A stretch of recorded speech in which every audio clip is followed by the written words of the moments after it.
de certains de mes titres, ça me fait plaisir, parce que parfois les gens restent sympathiques quand on leur dit pas fumer sans feu, ou chantons sous la cible.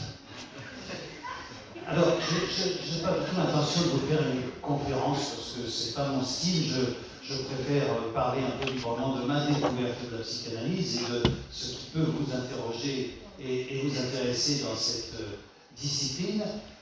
Et puis, ce que j'aime surtout, parce que ça me donne l'occasion de répondre à des questions que je ne me suis pas toujours posées, que vous n'hésitiez pas à poser toutes les questions qui vous viennent à l'esprit. Je trouve ça plus intéressant que cette rencontre se passe sous la forme d'un dialogue. Mais il faut quand même que je vous raconte un petit peu comment je suis arrivé à la psychanalyse. Et en effet, j'ai découvert Freud en terminale. C'est-à-dire qu'à l'époque moyenâgeuse dans laquelle j'ai fait des études, il y avait en terminale trois grandes disciplines, trois grandes sections, mathélème, sciences, sexe et philo. Mathélème, c'était, comme son nom l'indique, la branche la plus matheuse et scientifique. Sciences, sexe, c'était un peu un mélange des deux, il y avait un peu littéraire mais beaucoup scientifique. Ce que j'ai choisi parce que j'ambitionnais de devenir médecin, voie que j'ai abandonné après, et puis philo, qui était vraiment la discipline la plus littéraire, pas seulement dédiée à la philosophie. Voilà. Et en sciences sexe, on avait un cours de philo, et c'est dans ce cours que le professeur nous a parlé pour la première fois de l'œuvre de Freud. J'en avais bien sûr entendu parler auparavant, mais pas de façon aussi précise, et je n'avais lu aucun de ses essais et de ses livres. Et je me suis plongé, le premier titre sur lequel, grâce au conseil de notre professeur, il ne nous a pas conseillé, curieusement, de lire Introduction à la psychanalyse, qui est un ouvrage de Freud dont on pense que, évidemment, c'est le premier qu'on va lire. On peut, bien entendu. Mais nous avons commencé par Psychopathologie de la vie quotidienne. Psychopathologie de la vie quotidienne, c'est un titre un peu rébarbatif, mais en réalité, moi j'ai été absolument enchanté par cette lecture parce qu'il parle de choses que nous avons et que nous traversons tous. C'est-à-dire tout ce qui peut nous arriver dans la vie courante. Alors qu'Introduction à la psychanalyse est évidemment beaucoup plus théorique et plus générale. Les psychopathologies de la vie quotidienne nous emmènent dans un territoire qui nous est d'une certaine façon familier, autant qu'étranger, puisque on y parle par exemple des actes manqués. C'est au fond ce qui m'a moi le plus intéressé, parce que l'acte manqué, dont vous savez sans doute ce que c'est, mais je vais quand même vous faire l'injure de vous en redonner la définition, c'est quelque chose qui nous échappe, quelque chose qui échappe à notre volonté et même à notre conscience, et qui nous fait faire un acte auquel nous ne pensions pas du tout, qui nous surprend nous-mêmes. Alors je donne souvent l'exemple, pour des lycéens, c'est parlant, c'est-à-dire que vous arrivez devant le lycée Fénelon un matin, tout à fait ordinaire, et tout à coup vous sortez la clé de chez vous en arrivant devant la porte du lycée.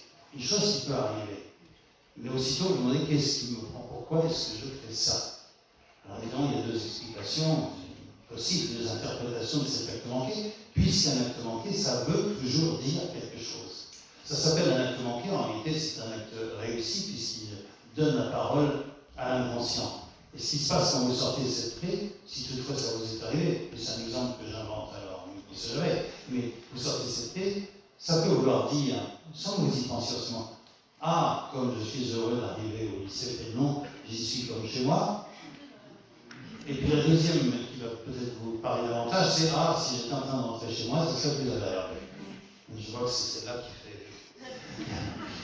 qui fait le succès. Mais vous voyez ce que je veux dire, c'est étonnant de se dire qu'au moment où vous sortez la clé, bien entendu, ces deux pensées, je suis ici comme chez moi, ou ah, que j'aimerais que ce soit en train d'entrer chez moi, ne vous sont pas venus à l'esprit. Quelque chose est allé plus vite que ça. Idem pour ce qu'on appelle le lapsus.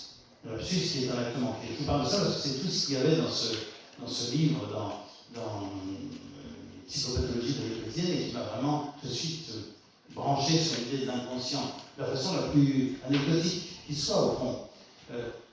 Le lapsus, évidemment, c'est un mot pour un autre. Vous arrivez en face de quelqu'un que vous n'avez pas vu depuis longtemps, et au lieu de lui dire bonjour, vous lui dites au revoir. Ça peut arriver, ça sort comme ça spontanément. L'interprétation n'est pas très difficile à trouver. N'empêche que votre intention consciente n'était pas de lui dire au revoir, mais votre intention, elle, était prête à lui dire non, j'ai pas envie de te voir, au revoir. Ce sont des choses qui peuvent en effet arriver. On nous raconte comme ça, mais les lapsus sont devenus dans la presse et dans le journal télévisé le régal de tous les journalistes, et même dans le bêtisier, on a toujours les séries de lapsus. Alors on en rit parce que parfois c'est un peu évidemment obscène ou sexuel. Il y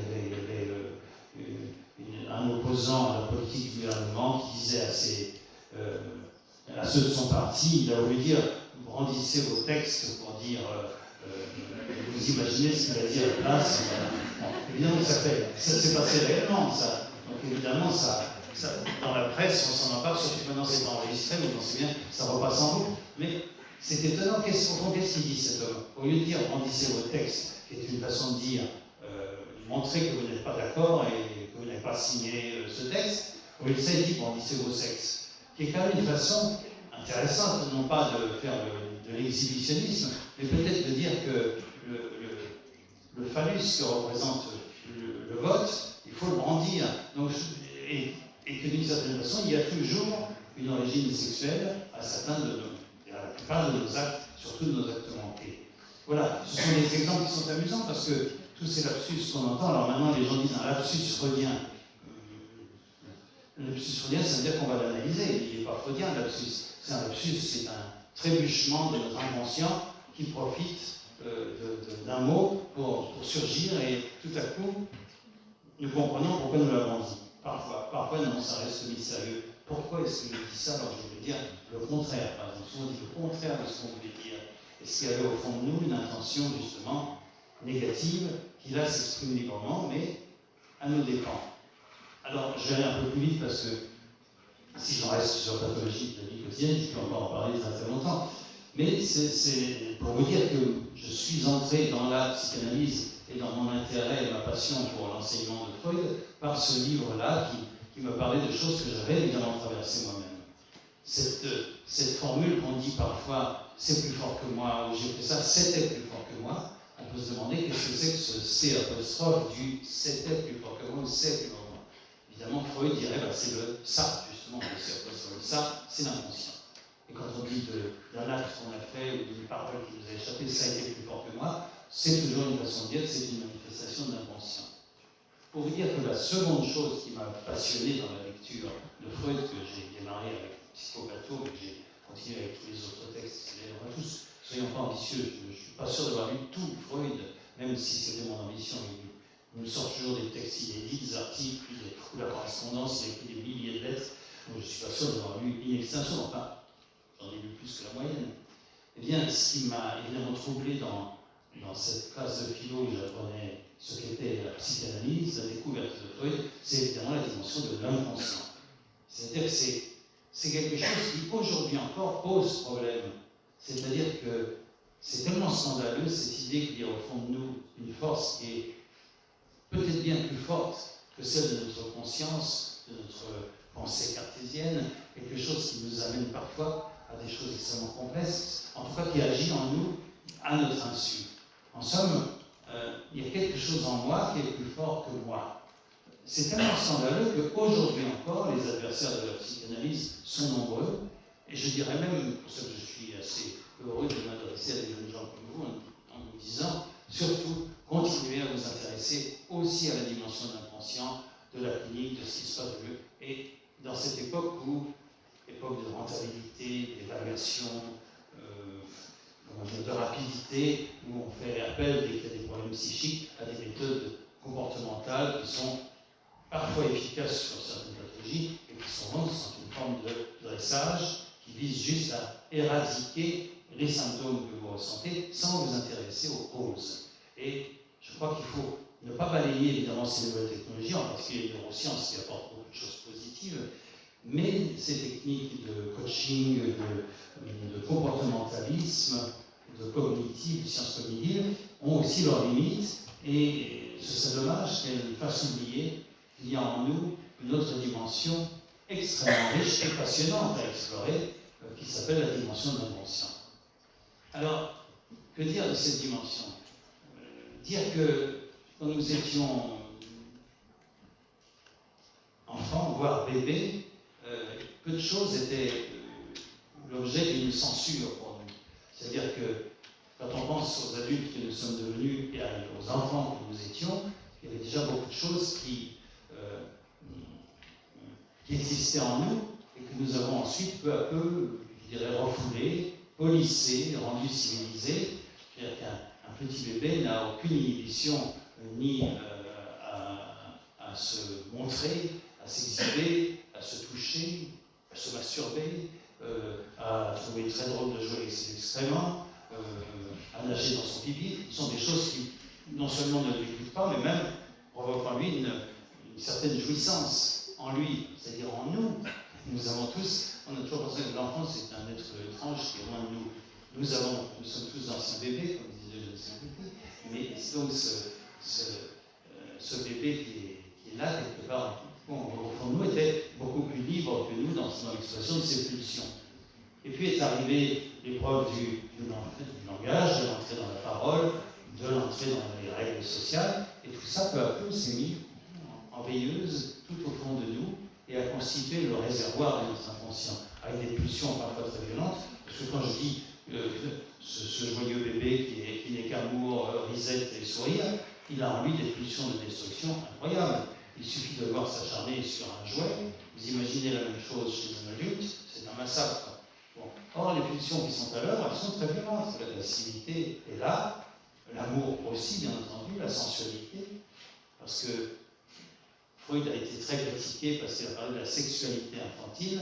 Tout le monde a pensé qu'il s'agissait vraiment de la sexualité au sens où nous, jeunes adultes ou adultes, nous l'entendons. Non, c'est une façon de dire que le bébé jouit de tous les pores et de tous les organes de son corps.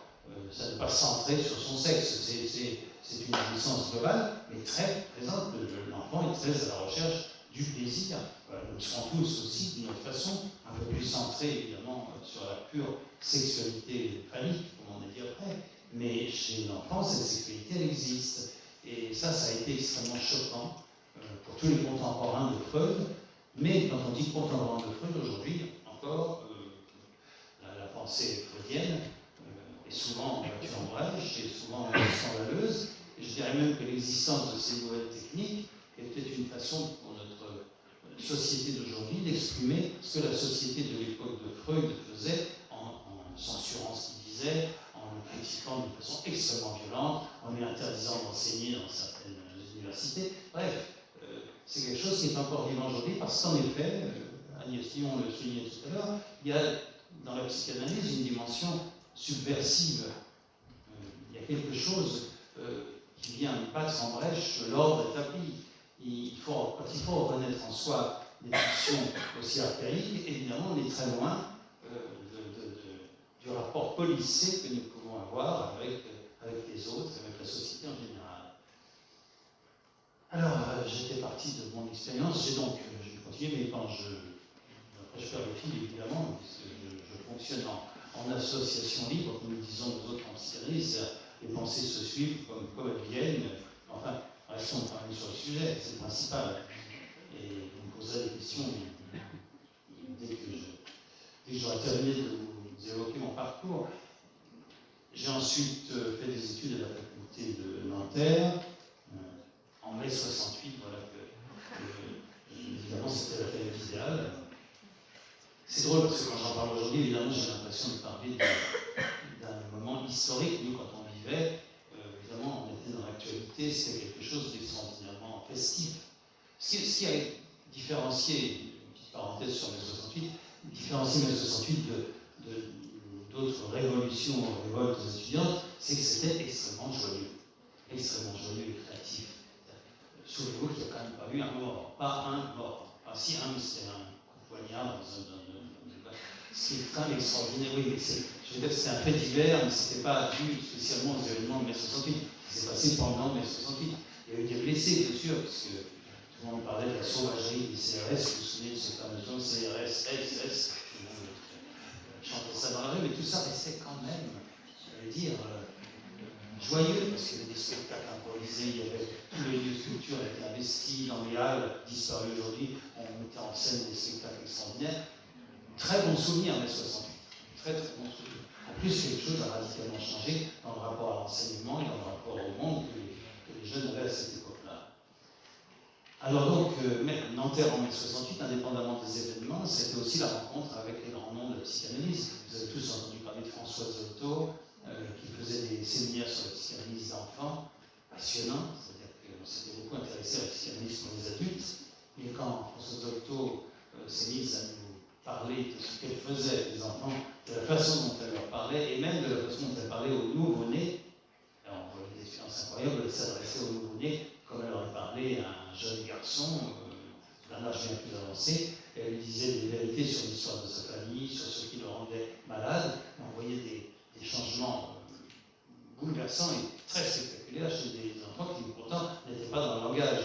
On se demande encore aujourd'hui par où ça passait, parce que si elle pouvait dire à un bébé, tu sais, ta mère a été très malheureuse avant que tu viennes au monde, elle a vécu telle ou telle chose. On se disait, elle parlait à un bébé.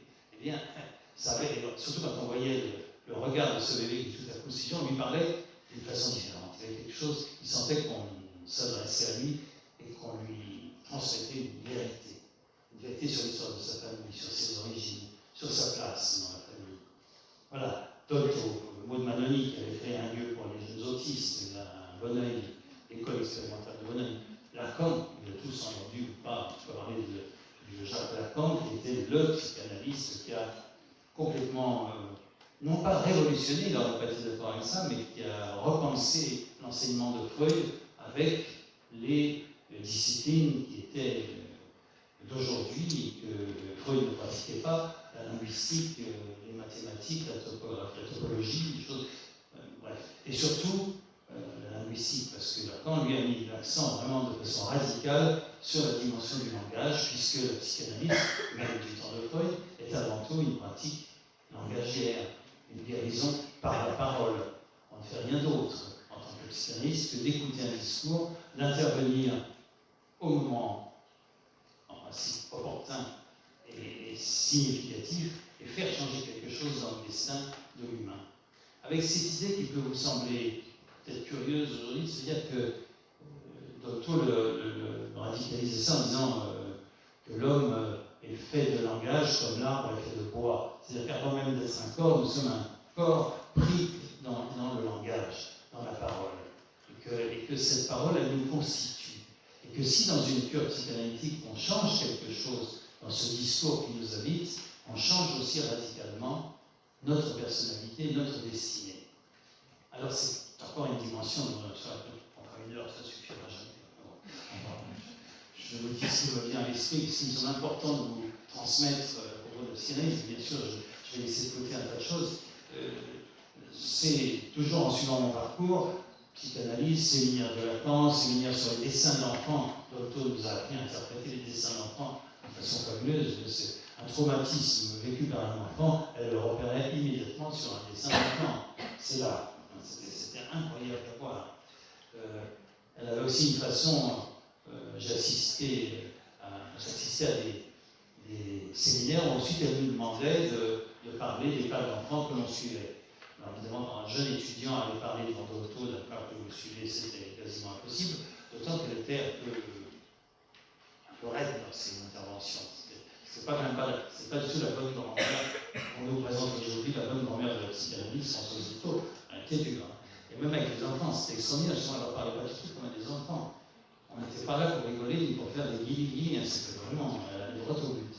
Et un jour, un de nos collègues lui dit qu'un enfant lui a demandé par où sortaient les bébés. Alors, il dit qu'il était un peu embarrassé, qu'il a demandé donc à l'enfant s'il avait la façon de s'en sortir. C'est un enfant très jeune. Qu'est-ce que tu en penses, toi? Alors, Dolto lui demande, alors qu'est-ce qu'il a dit cet enfant? Elle parlait à la personne qui s'occupait de l'enfant, pas l'enfant, il était voilà. C'est quelqu'un qui racontait la cure d'un enfant. Et il dit, l'enfant a dit que ça sortait par le nombril des enfants. Alors, qu'est-ce que vous lui avez dit? Alors, il lui dit, non, il se trompe. L'interrompt, il fait, mais non, il ne se trompait pas, les enfants, ils naissent par le nombril, évidemment. Alors, vous savez, ce genre d'intervention, ça vous surprend toujours. Ce qu'elle voulait dire, c'est que la cicatrice de la séparation, elle est là, elle n'est pas ailleurs, et que c'est par le cordon ombilical que l'enfant naît et qu'on le sépare en son affaire. Donc, en disant les enfants, ça sort par le nombril, elle voulait dire que l'enfant n'est pas tort, même si sur le plan anatomique, évidemment, il est tort. Et sur le plan symbolique, il avait raison. Donc, il y avait peut-être quelque chose à lui dire, à lui répondre. Pas seulement lui dire non, tu te trompes, c'est pas par là que ça sort. Ce que mon collègue maladroit avait fait. Je me suis félicité de ne pas être intervenu et de ne pas avoir dit des choses que l'auteur ne regroupait pas. Mais bon, voilà, c'est un exemple de cette nouveauté d'enseignement, des choses complètement inattendues, comme avec Lacan, avec ses formules incroyables, la femme n'existe pas, l'inconscient est structuré comme un discours, et bien d'autres. Quand j'ai une assez mauvaise idée de la littérature analytique, je disais que ce n'était pas de la publication, mais c'était de la poubellitation, le sens des formes. J'ai donc continué mes études et de plus en plus passionné et par l'enseignement de Freud et par l'enseignement de Lacan. Et évidemment, pour vous parler de façon plus générale de la psychanalyse, et ce que, à l'époque, de ce que j'en avais compris et qui m'avait passionné, c'est avant tout donc cette dimension de l'inconscient, puisque la psychanalyse, c'est la science de l'inconscient. C'est-à-dire qu'il s'agit en effet, pour Freud, d'abord, pour Lacan c'est un peu différent, mais pour Freud, de laisser les patients s'exprimer librement. Mais comment accéder à cet inconscient? Puisque par essence, il est inconscient. Il ne parvient pas à la conscience, il est séparé de la conscience par ce qu'on appelle le refoulement, qui laisse les choses compliquées, bien à l'abri dans les dessous, et il nous laisse accès à des choses qui ne sont pas trop douloureuses. Alors ce que Freud a découvert, c'est la technique du divan. C'est devenu un peu une caricature, mais c'est quelque chose qui fonctionne très bien. On voit toujours dans tous les dessins humoristiques, des films et des pièces de théâtre, dès que quelqu'un s'allonge sur un divan à côté de quelqu'un, tout le monde calme, c'est le psychanalyste. Parce que c'est l'image des théâtres, elle est juste. Je ne pratique pas moi seulement avec le divan, mais le divan est quelque chose qui permet à la personne de ne pas être en face dans le regard de son thérapeute et de laisser venir à lui les pensées de façon beaucoup plus libre, parce que d'abord il est dans une position où le corps est plus détendu, et surtout il n'y a pas le regard de l'autre qui, même s'il essaye de ne rien exprimer, montre quand même son intérêt ou sa désapprobation. Alors le divan, c'est le dispositif que Freud a inventé. Et la règle fondamentale qui posait à tous ses patients au début, et qui reste la règle fondamentale pour nous tous, c'est essayer, je dis bien essayer parce qu'on n'y arrive pas si facilement, de dire tout ce qui nous passe par l'esprit. Autrement dit, renoncer au discours cohérent, construit, logique, sensé, que vous tenez d'habitude quand vous êtes dans une situation sociale, scolaire ou universitaire, mais laissez venir toutes les idées, surtout si quelque chose intervient dans ce que vous êtes en train de dire, une idée parasite, une idée à laquelle vous ne vous attendiez pas, dites-la, parce qu'elle va nous conduire vers précisément cette zone que nous avons l'intention d'explorer, l'inconscient. Donc la porte d'accès à l'inconscient, c'est d'une part celle qui est fournie par la technique psychanalytique sous la forme de l'association libre, allongez-vous et dites tout ce qui vous passe par l'esprit, même si ce sont des obscénités, même si ça n'a rien à voir avec ce que vous êtes en train de dire, même si c'est choquant, même si c'est odieux, même si c'est violent.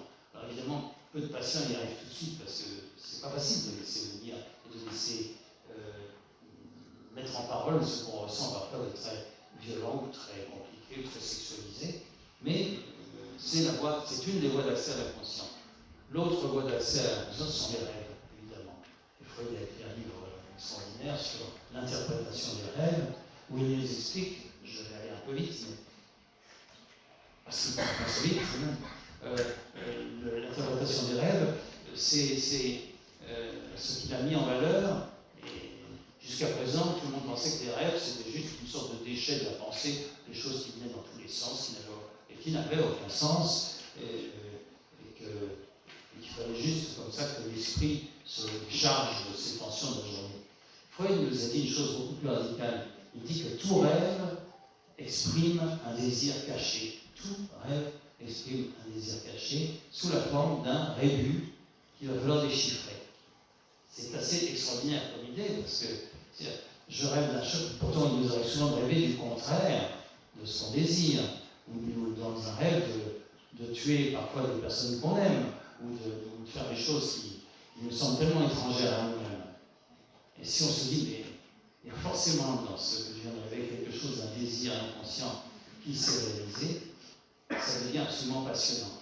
Donc c'est une des voies très précieuses d'accès à l'inconscient, en vous répétant que le rêve est un rébut, et le rêve ce sont des images, parfois il y a des paroles, c'est très un mot qui émerge comme ça dans le rêve, il faut vraiment y faire attention. Comment vous dire, je vais vraiment vous donner quelques exemples pratiques parce que c'est plus parlant. Mais le rébus, et vous savez ce que c'est, ça.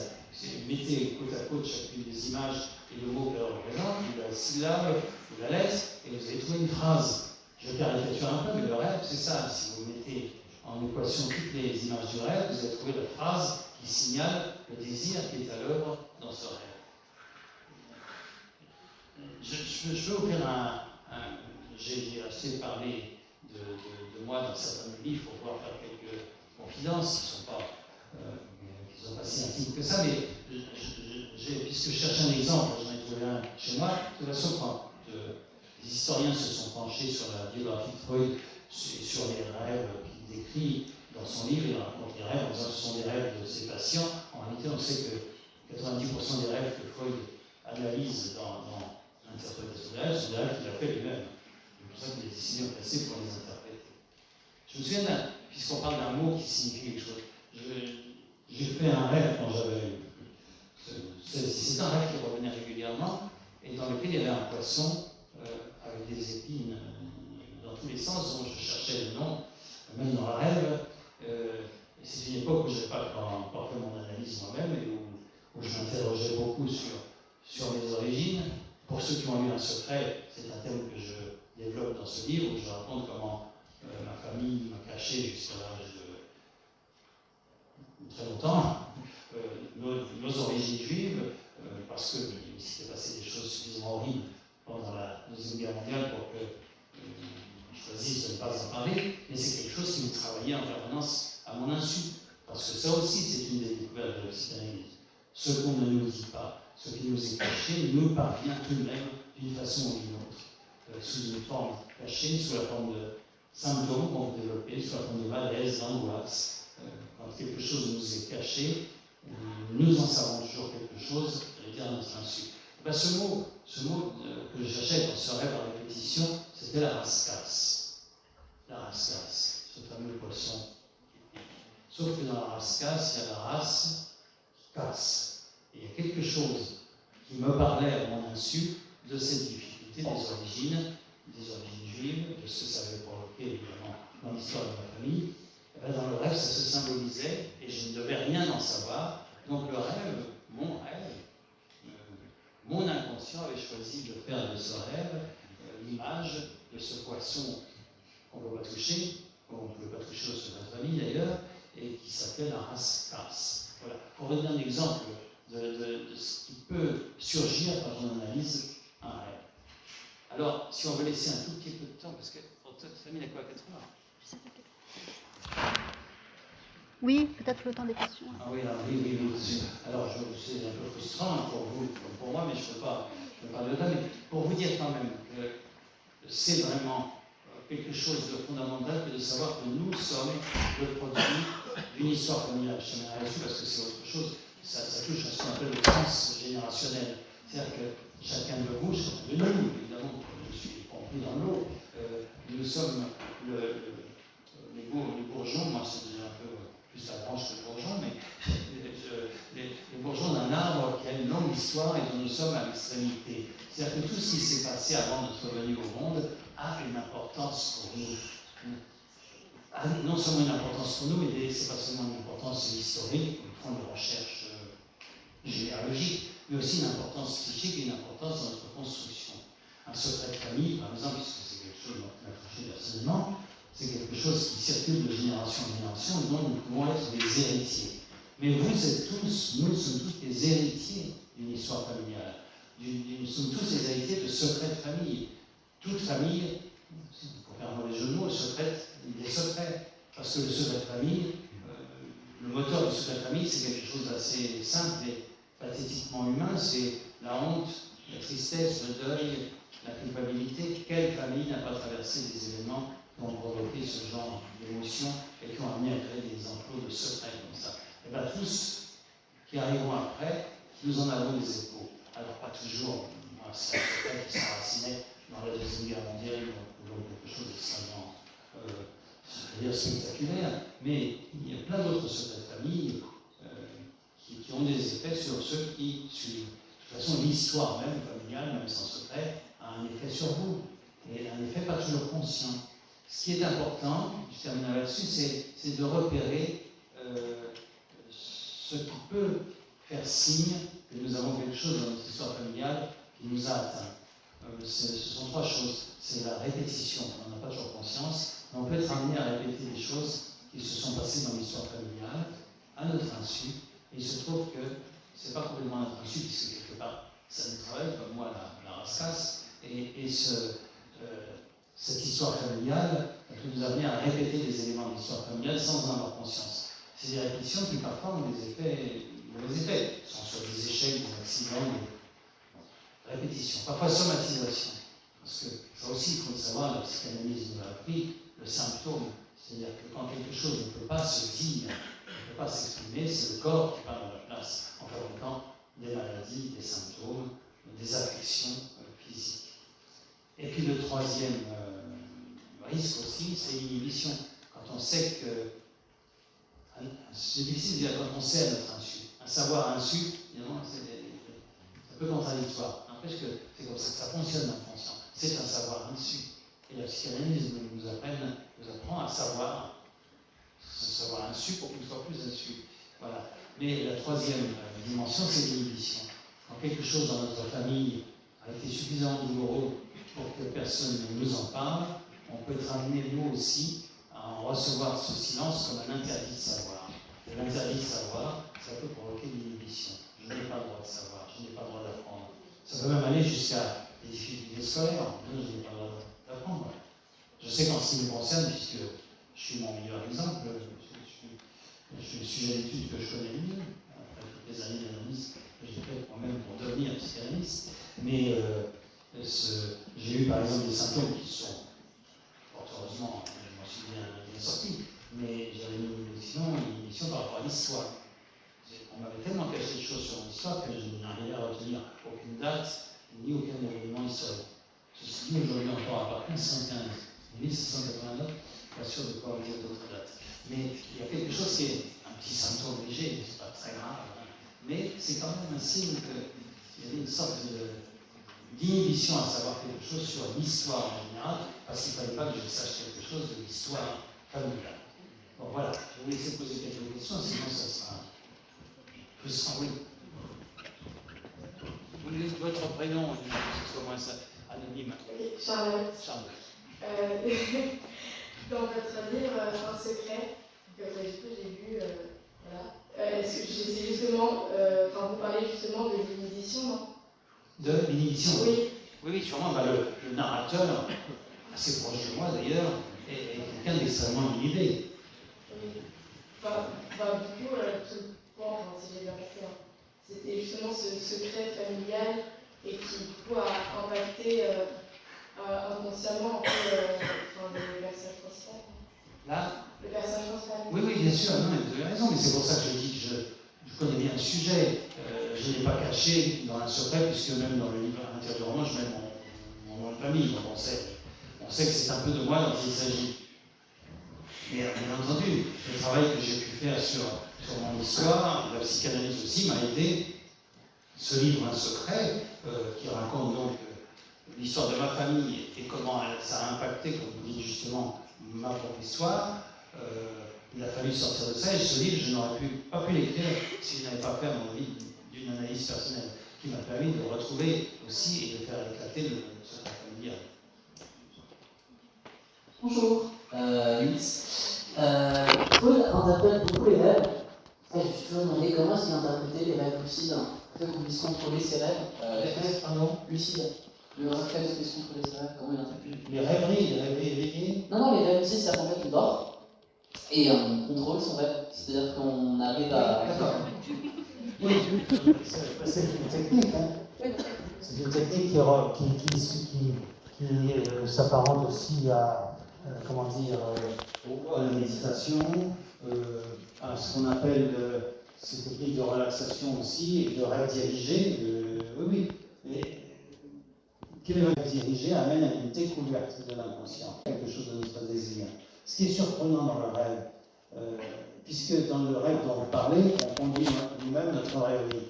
C'est-à-dire qu'on ne va pas forcément vers des choses qui nous sont extrêmement pénibles. On accomplit quelque chose. Alors que quand on analyse un rêve, on tombe parfois sur des choses sacrément dérangeantes, nous concernant nous-mêmes, nos désirs profonds.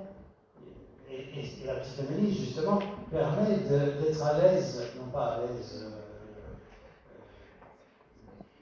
complètement, mais en tout cas d'être mieux avec ses pensées les plus profondes. C'est-à-dire d'apprivoiser quelque chose qui sinon aurait pu ou nous faire horreur, ou même nous détourner complètement de ce qui fait aussi partie de nous-mêmes et nous empêcher de nous réaliser. Donc il y a peut-être une différence, je ne suis pas sûr, il faudrait vérifier avec ceux qui ont écrit des livres sur précisément cette rêverie éveillée, mais je pense que la différence c'est que la rêverie éveillée se dirige davantage vers des techniques qui ressemblent à la méditation, je cherche le mot depuis tout à l'heure, il m'échappe, quand on une technique de relaxation, la sophrologie, ça ne me revenait pas. La sophrologie qui est une façon aussi d'aller mieux. Hein.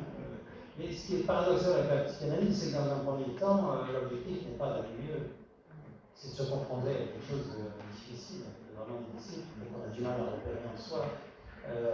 Et une autre chose que je voulais vous dire, puisqu'on parle de ça justement à propos de la psychanalyse, les grandes critiques, vous savez que la psychanalyse est très critiquée en ce moment, la grande critique qu'on fait, c'est que la psychanalyse, ça ne guérit pas. Voilà. Ça ne guérit pas, c'est une histoire de charlatan, mais c'est très important de pouvoir dire à quel point l'objectif de la psychanalyse n'est pas de guérir. Ça peut vous sembler curieux de dire ça. C'est de se connaître soi-même. C'est un nouveau connais-toi toi-même. Et quand on se connaît soi-même, la guérison, éventuellement, survient de surcroît. Mais c'est bien mieux que ça, la psychanalyse. Parce que si la psychanalyse ne guérit pas, en revanche, elle sauve. Et ça, c'est autrement plus précieux que la guérison. La guérison, c'est réservé au médecin. Vous arrivez avec un rhume, vous voulez guérir, ça veut dire quoi? Ne plus avoir les symptômes du rhume. C'est simple. Être débarrassé de ce rhume et ne plus en ressentir les symptômes. En psychanalyse, il ne s'agit surtout pas de débarrasser quelqu'un de ses symptômes. Il s'agit de l'amener à faire avec, d'en faire quelque chose de constructif et de fort. Et j'aime beaucoup à ce sujet la formule d'André Gide, parce que je trouve que c'est une très bonne définition de la psychanalyse, ou du résultat de la psychanalyse. Il faut toujours suivre sa pente, pourvu que ce soit en montant. C'est une formule extrêmement intéressante qui résumerait assez bien ce qu'est le travail psychanalytique. Ça vous laisse quand même sur votre pente, puisque c'est ce que vous avez de plus précieux. Vos symptômes, c'est votre personnalité. C'est ce que vous êtes au plus profond. Il ne s'agit pas de les éradiquer, il s'agit d'en faire quelque chose de fort, de constructif et qui ne vous empêche pas. Il ne s'agit pas de les éliminer. Bonjour monsieur. Oui, Adrien. Et j'aurais voulu savoir s'il y avait de la surinterprétation en psychanalyse, et si justement, est-ce que à partir de ces interprétations surinterprétées, on ne pouvait pas plutôt adapter en fait l'interprétation à ce qu'on veut entendre et pas forcément à ce que l'on est. Alors, ça s'adresse plutôt au psychanalyste ou à celui qui est survivant, ça Au psychanalyste. Oui, vous avez raison. C'est extrêmement. Quand quelqu'un vient voir un psychanalyste, nous autres, psychanalystes, nous sommes l'objet de ce qu'on appelle le transfert, un transfert souvent massif, c'est-à-dire qu'au fil des séances, la personne qui se confie à vous à ce point vous met en place de parents, d'objets aimés, de mentors. Et il est très important, si on a été soi-même bien formé, c'est le cas pour moi, de ne pas céder à cette sirène-là. C'est-à-dire de rester au service. C'est moi? Oui. Au service de l'inconscient de l'autre. C'est-à-dire, c'est le grand risque de la pratique psychanalytique, c'est de projeter sur son patient nos propres difficultés, nos propres désirs, notre propre volonté qu'il s'en sorte de telle ou telle façon. Je vous assure, j'en fais l'expérience tous les jours. Il faut beaucoup de volonté pour ne pas se laisser aller à ça. Parce que combien de fois on peut avoir envie en tant que psychanalyste de dire attention, faites pas ça, allez plutôt par là, c'est évident, ou répondez ça à cette personne. C'est très important de ne pas céder à ça. Alors, on a quand même fait, comme je vous disais, je me suis allongé quelques siècles moi-même sur le divan d'un psychanalyste, pour me former, pour être assez au clair, jamais complètement, jamais, c'est sans fond, mais suffisamment au clair avec ma pathologie, ma névrose, mes symptômes, les empêchements, pour ne pas les coller sur le dos de mes patients. Voilà. Jeanne, je voulais savoir, vous avez parlé des rêves qui reviennent souvent. Est-ce que les rêves qu'on peut faire plusieurs fois, même si il y a forcément quelques variantes, je pense, dans cela, quand ça tourne toujours autour d'une même thématique, on va dire, c'est qu'il y a forcément un message caché à décrire? Oui. Oui. C'est une réponse rapide, hein. Mais oui, on va vous dire, vous avez raison de poser cette question. Je vais donner l'exemple personnel, moi, de cette fameuse race-classe, où il y avait ce que Lacan appelait des signifiants. Ça, c'est pas seulement un mot, un signifiant, c'est un mot qui a un pouvoir d'évocation et un véritable pouvoir sur votre destinée. Race-casse, pour moi, c'était quelque chose de fondamental. Donc, si un rêve revient régulièrement, s'il insiste, on pourrait dire, c'est quelque part l'inconscient qui insiste. Et comme il insiste sur un domaine, sur une question particulière, le rêve, lui, essaye à chaque fois de mettre en place quelque chose pour que cette barrière entre l'inconscient et l'inconscient demeure. C'est ce qu'on appelle le refoulement. Pensez-y.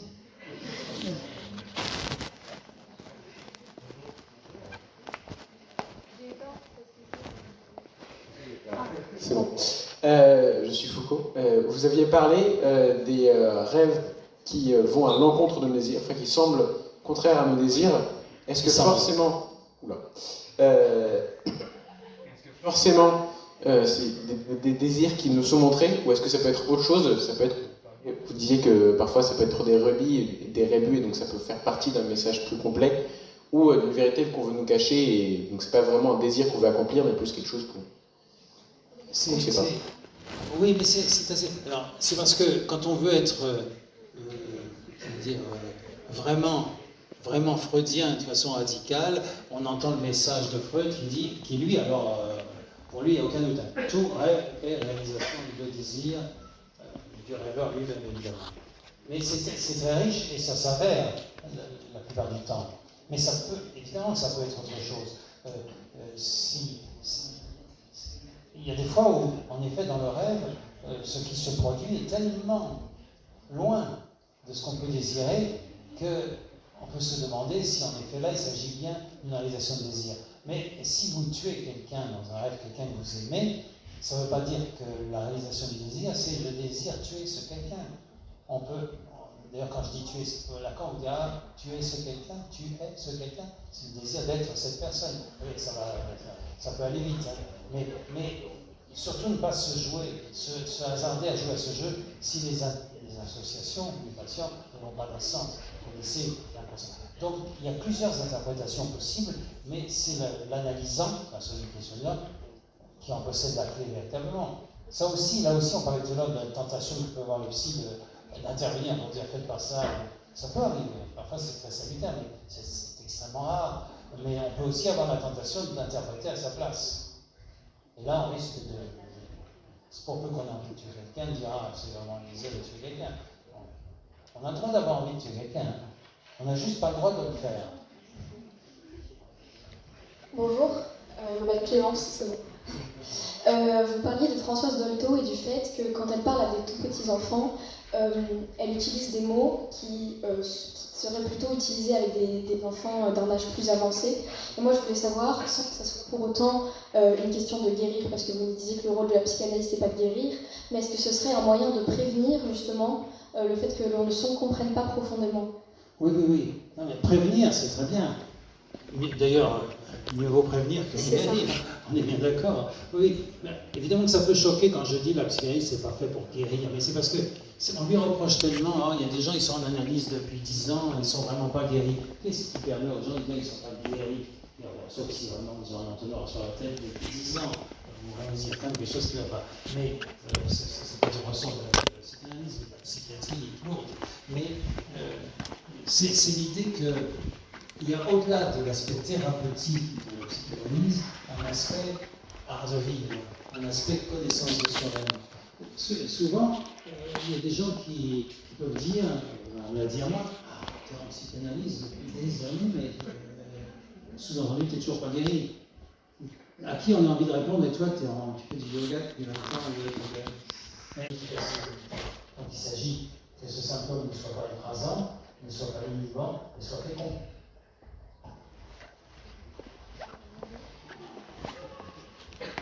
Bonjour, c'est Camille.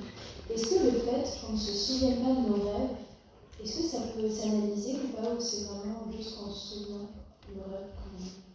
C'est-à-dire que le problème, c'est très fréquent qu'on ne se souvienne pas de nos rêves. Parce que je crois que même les neuropsychologues disent la même chose, c'est qu'on rêve toutes les nuits. Simplement, il est assez rare, parfois fréquent, mais enfin, plutôt rare qu'on se souvienne de tous les rêves qu'on a fait. Donc, le fait d'oublier les rêves, c'est monnaie courante. Mais ça peut en effet, il se peut aussi qu'on les oublie parce que certains rêves sont un tout petit peu trop dérangeants pour qu'on puisse s'en souvenir. Il y a quelque chose en nous, ce que j'appelle le refoulement, une instance psychique qui laisse ça côté. Parfois c'est parce que ça n'allait pas plus s'en souvenir, parfois c'est parce qu'on préfère ne pas s'en souvenir. Les seuls rêves qui, d'une façon, réalisent le rêve, réalisent le désir d'une façon un peu trop crue, ce sont les cauchemars. D'ailleurs, très souvent, on se réveille d'un cauchemar parce que ça va trop loin. Enfin, ça va trop loin, ça ne veut pas dire que ça va trop loin dans l'horreur, mais ça va trop loin dans la réalisation du désir le plus profond. Et ça, c'est insupportable parce qu'il n'y a plus de. Là, dans ces cas-là, il n'y a plus de rébut, il n'y a plus d'images qui viennent un peu masquer ça, c'est du cru. C'est pour ça qu'on se réveille. Parce que le rêve ne remplit plus sa fonction, qui est aussi de protéger le sommeil. Tous ces désirs qui surgissent quand on dort, s'il fallait que l'on réveille, on penserait que des nuits blanches. Donc heureusement, le rêve vient bien. Sauf quand sauf les cauchemars. On se réveille souvent parce que là, il n'y a plus de barrière. Il nous reste. Oui, très peu de temps. Une ou des questions. Voilà, il y a plein de questions. Ça va marcher normalement. Bonjour monsieur, je m'appelle Stéphane et je vais vous poser une question. Comment on fait pour attribuer à un rêve une signification réelle? Par exemple, comment on peut dire que du fait de rêver de se couper les cheveux, ça veut dire qu'on est oppressé ou... Ça, justement, c'est bien pour ça qu'il ne faut pas faire confiance à ces ouvrages qui s'appellent La clé des rêves. Vous rêvez de vous couper les cheveux, ça veut dire que vous allez vous marier dans 6 mois, des choses comme ça. Ça existe, ces ouvrages. Vous rêvez de poisson, ça veut dire que vous avez envie de retourner dans le ventre maternel. Vous rêvez de plumes, ça veut dire que vous avez envie de voler. Non, bien sûr. C'est pour ça que ce qui est très précieux dans l'analyse d'un rêve, c'est de demander au rêveur lui-même d'associer librement sur chacun des contenus des images, chacune des images de rêve. Et là, il va vous conduire quelque part, à quoi vous n'avez pas pensé. Évidemment, dans un premier temps, on dit, tiens, il est en train de nager dans une eau tiède, il se sent bien, il est sûrement en train de revenir in utero dans le ventre maternel. Et puis lui va vous raconter complètement autre chose, ça va vous rappeler une séquence horrible dans les sources chaudes en Islande. Pourquoi pas? Donc, quand moi je serai ailleurs, c'est pour ça que c'est une association entre lui et le patient lui-même qui nous permet d'aller. Il n'y a pas de rêve univoque. Les mêmes images ne veulent pas dire la même chose pour tous les rêveurs. C'est ça en gros. Encore une, alors c'est la toute dernière. Hein, c'est la toute dernière. Pardon. Une dernière question? Oui, une toute dernière. C'est encore bon. Mais c'est parce que vous parlez des cauchemars qui sont des réalisations des désirs. Mais par exemple, parfois on fait des cauchemars où c'est nous qui sommes touchés, ou parfois on fait des cauchemars où juste on n'est pas dedans. Et du coup, comment est-ce que ça peut être la réalisation des désirs? Est-ce que par exemple, les cauchemars où on est touché, où c'est nous qui souffrons directement, est-ce que c'est parce qu'on est seul, c'est pas mal? Je pense que ce qui est très important, c'est qu'on a beaucoup de mal, quand on fait par exemple un cauchemar ou même un rêve, à imaginer que nous en sommes les seuls scénaristes. Que nous soyons directement, nous mettions directement en scène un cauchemar où on est poursuivi par les zombies. Là, on est là, vraiment. Mais s'il y a juste dans un cauchemar une ravissante jeune femme qui est poursuivie par des zombies, violemment tué. C'est pas moi, si, c'est vous qui avez écrit ce scénario de la ravissante des femmes poursuivie par des biens ennuis. C'est même si ça vous semble complètement étranger. Et c'est bon parce que c'est un lapsus. Ils font beaucoup de patients sur le divan. J'ai entendu tellement souvent que ça va dans le sens de ce que vous dites. C'est-à-dire que les gens parlent de leurs rêves, et au moment où ils leur disent ah oui, j'ai oublié de dire, dans le film, j'avais aussi, pour lui dire le rêve, le film. C'est drôle, parce que c'est un film que j'ai vu, j'y suis pour rien à avoir vu de ce film. Or, de la première à la dernière image, il ne faut pas oublier, maintenant ça pensait que c'est. De la première à la dernière image, c'est nous qui sommes les créateurs, les réalisateurs, les scénaristes, les dialoguistes de ce rêve. Donc le désir est engagé dedans complètement. Je pense à un patient qui au début de son analyse, n'était pas du tout au fait de ce que représente un rêve et qui rêvait que son beau-frère le poignardait. Alors je lui dis tout ça. Mais ça arrive. Et donc, j'essaie de lui expliquer ce que je lui expliquais, c'est-à-dire que c'est pas lui qui a imaginé cette situation, mais c'est lui qui fait en sorte que dans le rêve, son beau-frère le perd. Et bien, au début, il m'a répondu non, c'est pas moi, c'est mon beau-frère. C'est-à-dire à quel point il n'était pas responsable de ce rêve, c'était son beau-frère. Merci de votre attention.